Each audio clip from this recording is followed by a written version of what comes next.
The Great Sea Revenge. Stuff and nonsense, shouted the fearsome Blackthorn. I don't believe in any Kraken any more than I believe in the Easter Bunny. Call yourselves pirates, more like pipsqueaks. So he seems pretty confident, doesn't he? I wonder if he would feel the same if he could see deep under the ocean the long tentacles and sharp claws of one of the biggest sea monsters of all, the Kraken. If you imagine a really big octopus, maybe the size of a bus, and then make it 100 times bigger, well, you're still quite a long way off just how enormous most Krakens are. They also have several heads and claws. Yes, claws and tentacles, and probably a whole load of other really scary stuff, like a mashup of every sailor's nightmare. Many boats had perished at their snaky hands or snaky tentacles. But something you need to know about Krakens is although most of them love a good plunder, what they really love to sink is pirate ships. They don't usually bother with anyone else. I mean, it wasn't like the Kraken were trying to be like massive Robin Hoods, vanquishing evil to help others, although pirates deserve to be eaten by sea monsters. But mostly the Kraken liked attacking pirate ships because they were full of loot, gold and silver coins, dazzling diamonds and glittering crowns, that sort of thing. The Kraken's watery lair deep at the bottom of the ocean was made from piles, even mountains of glittering jewels. Blackthorn the Bad, who we met at the start, was a pirate, and he was just about as evil as the Krakens were huge. Word had got out that he was at large in the salty seas, and he was as bold as the Krakens were hungry.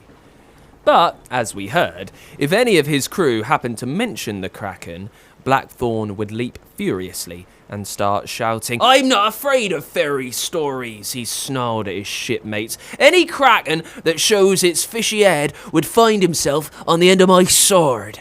But whether he liked it or not, news of Blackthorn on the salty sea had reached the watery depths of the Kraken's lair and caused them to swish and swell excitedly as they planned their attack. Krills, the largest of them all, assembled the Kraken. "Keep your wits about you. Things have a habit of happening when you least expect.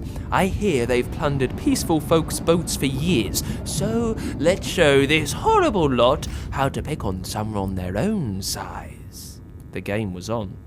At midnight, when the sky and sea were as black as can be, Krills rose out of the ocean with a roar and launched itself at the deck. Some of the pirates screamed and ran below deck, but Blackthorn just laughed and brought out his long silver sword. "Sink this ship," said Krills as the others rocked the boat this way and that. They could hear the clinking and clanking of gold booty inside, adding to their excitement. But the ship pitched and rolled, but didn't tip. "Sink this ship!" came Krill's cry once more.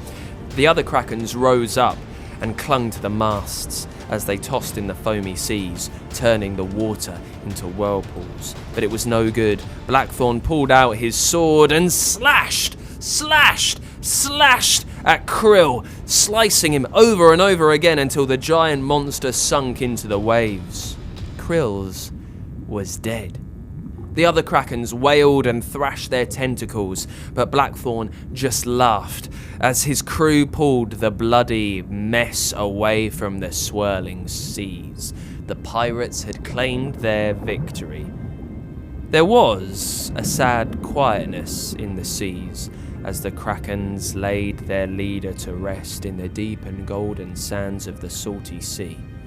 And then anger, bubbling in the deeps, getting louder and louder, until one of the Kraken roared ferociously and proclaimed, "Blackthorn must pay!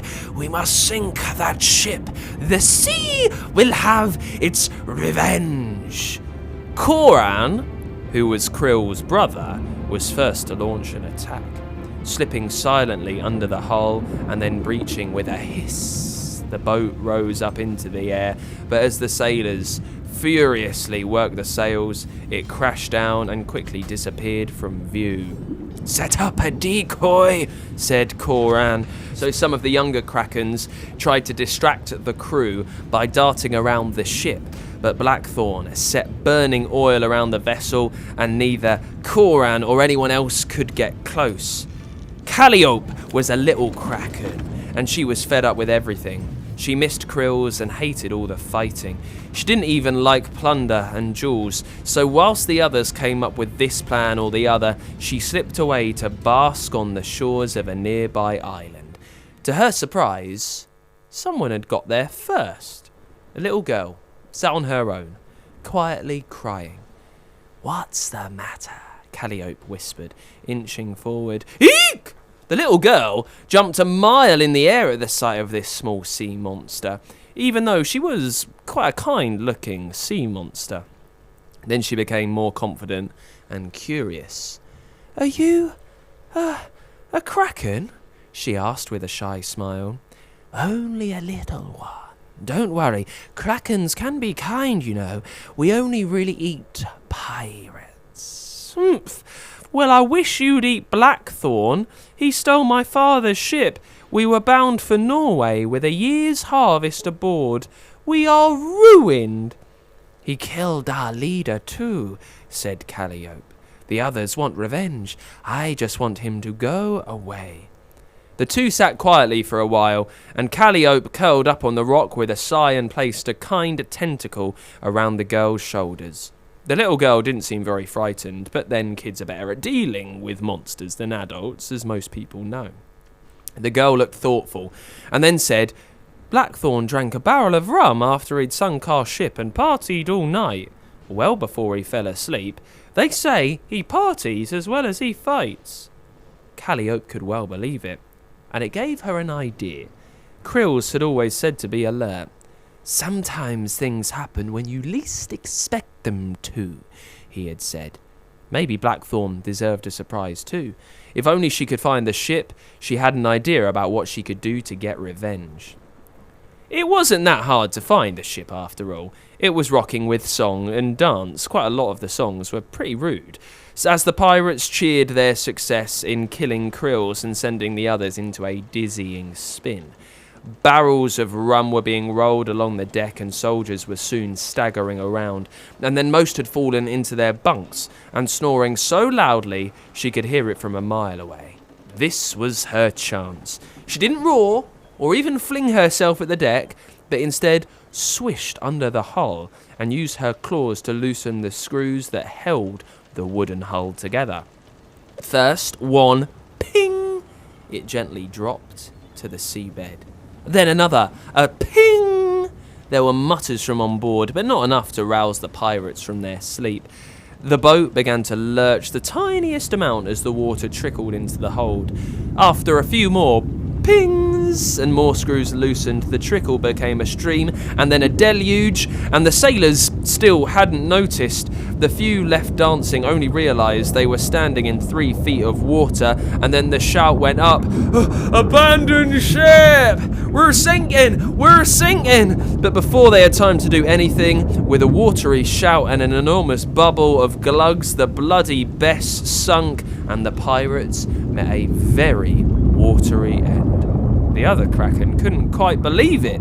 They'd heard the shouts and come swishing to see what was happening, and cheered and applauded Calliope with their tentacles as she blushed with pride. "You've done it!